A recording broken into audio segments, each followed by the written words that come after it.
بسم الله الرحمن الرحيم. سورة الفجر. والفجر وليال عشر والشفع والوتر والليل إذا يسر هل في ذلك قسم لذي هجر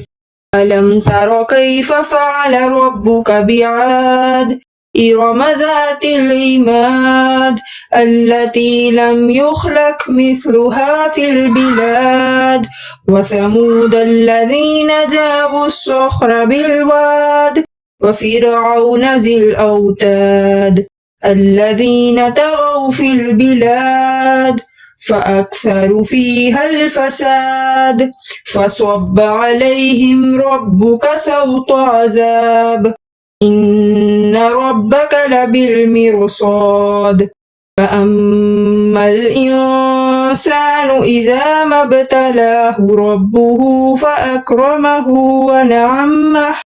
فيقول ربي أكرمن وأما إذا ما ابتلاه فقدر عليه رزقه فيقول ربي أهانن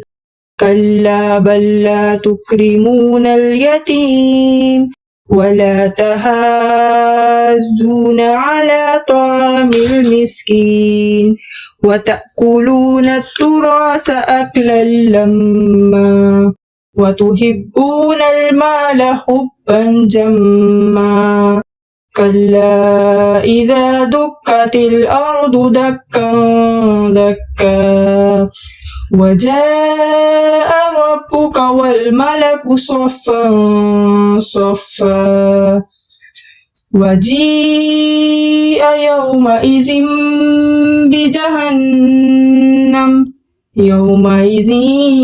يتذكر الإنسان وأنى له الذكرى يقول يا ليتني قدمت لحياتي فيومئذ لا يعذب عذابه أحد ولا يوثق وثاقه أحد يا أيتها النفس المطمئنة ارجعي إلى ربك راضية مرضية فادخلي في عبادي وادخلي جنتي.